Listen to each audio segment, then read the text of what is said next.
The winner, Sybrandian second, Dorlatches third, and so the result of the Charterhouse Chase, a win for number 14, Brunton Park, ridden by Graham Bradley.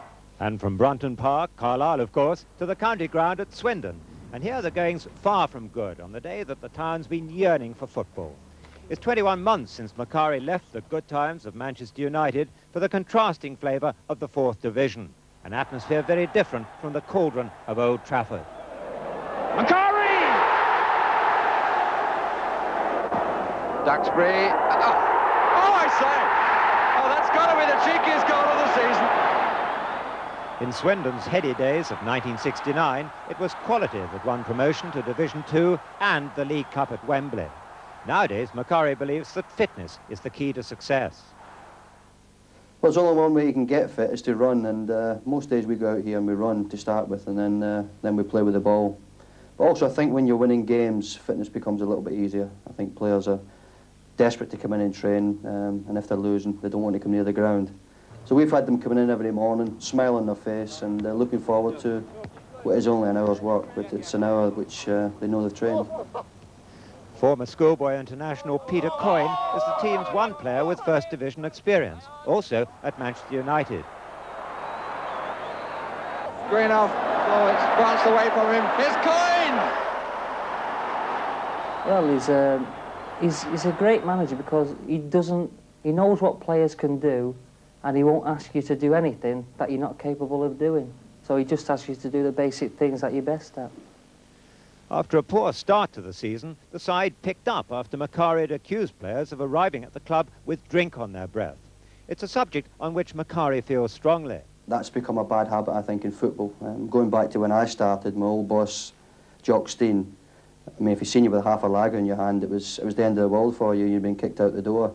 But times have changed, and as you've said, you only need to go to a football match now, and you see not only the home team, but the away team in the bar as soon as the match is finished, seemingly regardless of what the result is, and I don't like it. You know, when I walk into a bar and I see my own team socialising after getting beaten, I don't think it's the right thing to do.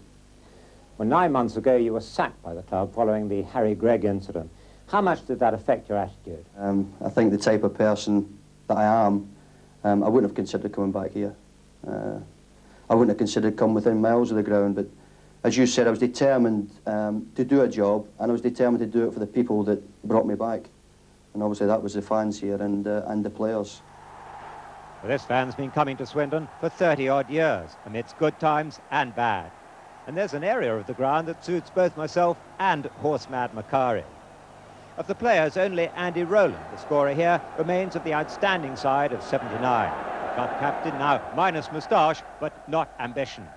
It's like any club that gets success, the place is bubbling again, and everybody's talking about the football again, which is how it should be.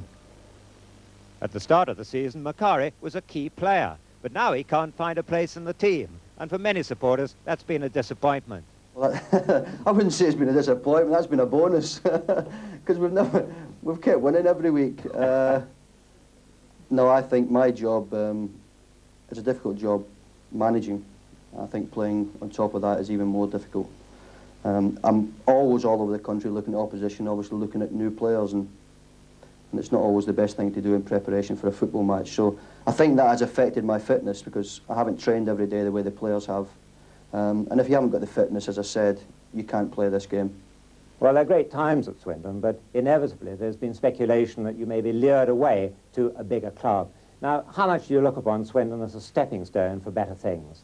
I like this football club, and I've made it perfectly clear to the directors that if they want me here, I want to stay, possibly with the exception of 1 or 2 football clubs in the country that I think every person would dream of being part of, and I'm no different. So they know where I stand, and I think that's the position at the moment, and I'm quite happy with it. Well, what a great shame that the Swindon-Chester game today is off, first against second. But Lou Macari there, he wasn't exactly at Old Trafford when you were there, George, but he's a bubbly character. He's doing well. He's doing all right considering he got the sack early in the season, isn't he? Top of the league. Good luck to Lou. I mean, I tell you, you know why he doesn't like going in the bar when the players there? He might have to buy a drink. He might have to buy a drink. That's the reason. I was going to say there might have been a problem if you'd been playing underneath him, because you quite enjoyed a drink occasionally, didn't you? Oh, after the game, yeah. I don't think there's anything wrong with it after. I disagree with him on that point, but he's done a great job with Swindon.